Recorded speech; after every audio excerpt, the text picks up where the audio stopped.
Olá, galerinha do primeiro ano, seja bem-vindo a mais uma aula de arte. Na aula de hoje a gente vai adentrar um pouquinho mais na história do Renascimento ou do Renascentismo que estudamos na semana passada.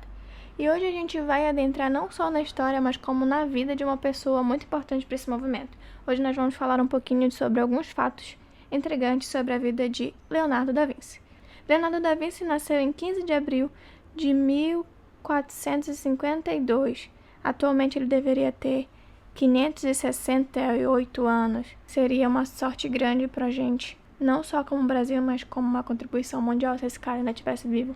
Ô mentezinha brilhante. Enfim, ele nasceu em Vinci, em Florença, um território da Florença, lá na Itália. Embora esse território hoje em dia seja chamado de outro nome, a gente tinha, nesse período aí, a Itália não estava unificada, né, com os outros. Então, esse nome da Vinci, que já vai para a próxima curiosidade, é justamente ligado à localidade de onde ele nasceu. Então, para explicar melhor, Da Vinci não tinha sobrenome. Naquela época, como ele nasceu em 1400, né, poxa, há muito tempo atrás, as pessoas que tinham sobrenome na época eram só as que participavam da aristocracia, então ele realmente não tinha nome.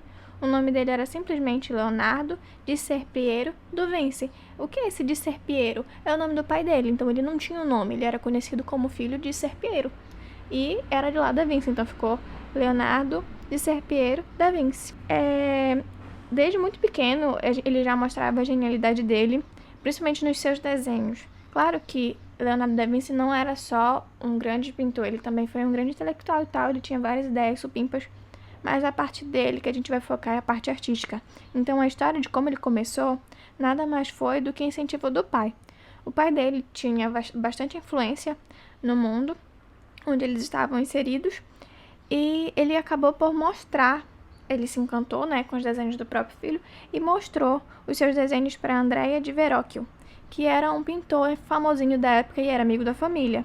E Verrocchio, quando olhou aquilo ali, ficou tipo, nossa, que diferente, achei legal, boa ideia. Bora, traz esse menino pra cá, pro meu ateliê, que a gente vai dar uma lapidada nele e ele vai ficar 100%.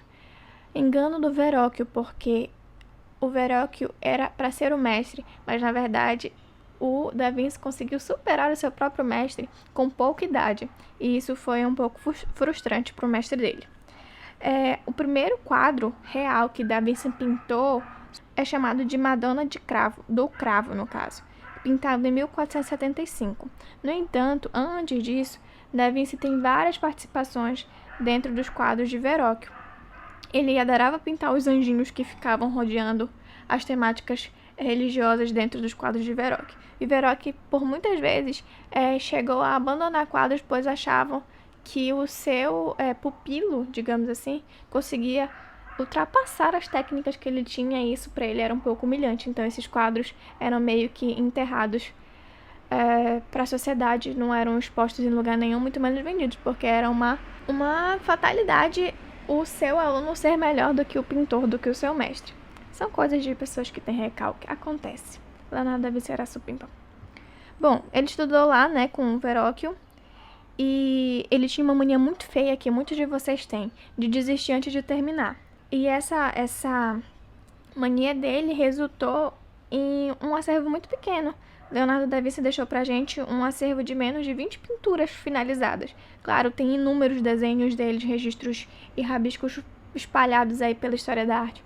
Porém, ele tinha essa fama de desistir dos desenhos no meio do caminho ou então de pintar muito lento. Então, essas circunstâncias acabavam com que ele não terminasse de finalizar as obras dele e acabassem sendo perdidas por aí pelo mundo. Embora ele tenha essa dificuldade de não querer finalizar as obras deles, ele acaba se perdendo nas ideias durante o caminho da execução da obra. Ele era um cara que escrevia muito.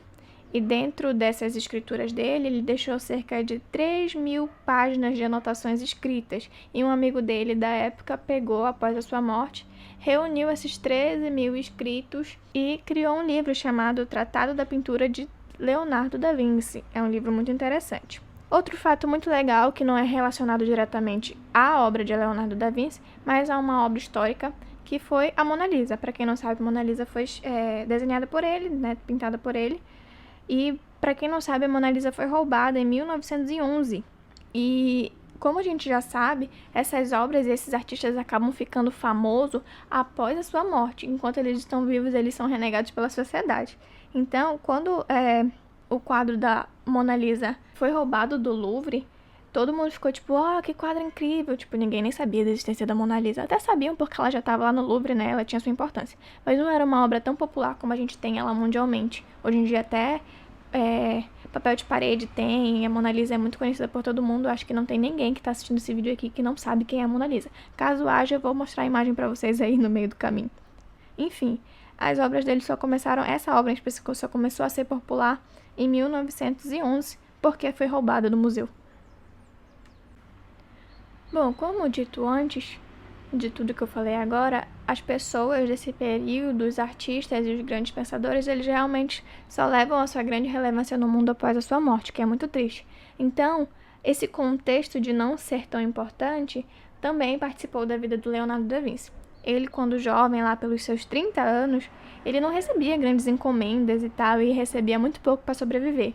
Até porque, nesse período da história, a competição era acirrada, tinha muita gente genial produzindo muito conteúdo legal, muita arte, muitos inventos, então era complicado realmente competir com essa galera. Então ele chateado, ele até recebeu algumas encomendas assim grandiosas, mas como eu falei, ele tinha uma certa preguiça e se perdia nas ideias e acaba por não finalizar.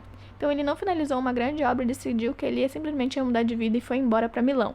Lá em Milão ele acreditava que ele ia conseguir reaver a vida dele e conseguir encomendas melhores do que ele estava recebendo lá em Vinci.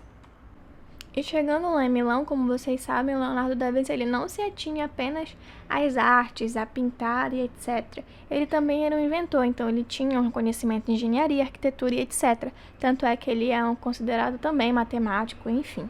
Chegando lá, ele achou que ele deveria mandar uma carta para o Conselho de Milão, enaltecendo seu serviço como engenheiro militar, e também citou que ele era pintor e que ele tinha várias obras e que contando que lá na Itália ele estava super conhecido. Mentira, ele só estava tentando se gabar porque ele imaginou que lá seria a oportunidade dele de mostrar as grandes invenções e mostrar o trabalho dele como engenheiro e inventor.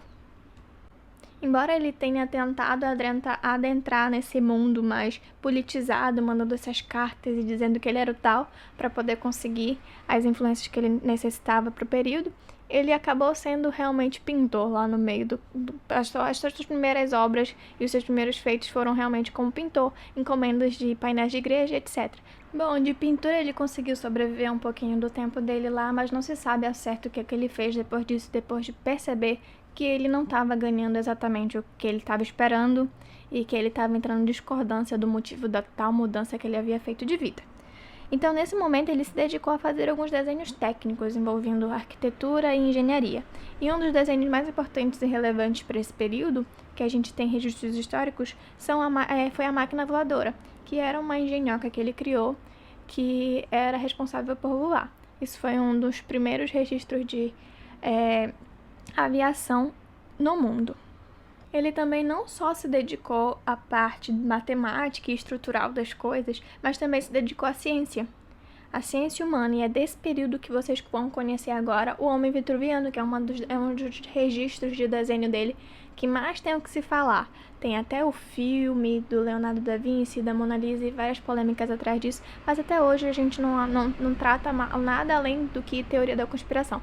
Nada foi determinado como uma ideia comprada e original. E o Homem Vitruviano nada mais é do que a concepção de outra pessoa, só que desenhada e personificada por Da Vinci. O Homem Vitruviano consistia no estudo em que um homem de estatura normal, que a gente pode chamar mais ou menos assim, né, dentro lá dos padrões gregos que a gente já estudou, de pernas e braços abertos, poderiam caber perfeitamente dentro de um quadrado e de um círculo, figuras geométricas perfeitas. Aí a matemática trabalhando junto com a arte novamente. Embora Leonardo da Vinci não tivesse nenhuma ligação direta com o mundo religioso, ele também tinha essa concepção de estudante de ciências de que a nossa vida, a vida humana, ela tinha a necessidade de ser ligada a algo espiritual. E o que eu vou falar para vocês vai parecer um pouco fofo, mas nada é do que a questão da alienação da Idade Média. Leonardo da Vinci acreditava que as lágrimas vinham do coração. Então, isso é um reflexo da Idade Média e da influência da Igreja Católica, alienando as ideias até de grandes pensadores desse período. Bom, os fatos de Leonardo da Vinci vão acabar por aqui. A gente reuniu só esses fatos mais relevantes, existem muitos outros fatos curiosos que vocês podem, inclusive, dar uma pesquisada e dar aquela assistida no filme do Leonardo da Vinci, o Código da Vinci, que tem muita coisa lá que vocês também podem aproveitar, mesmo sendo um filme de ficção. A nossa aula de hoje fica por aqui, eu espero que vocês tenham curtido um pouquinho mais sobre saber a vida desse cara, que ele era loucão, mas ele tinha muita coisa para contribuir para nossa arte mundial e até hoje ele vem contribuindo mesmo morto. Tchau, galerinha!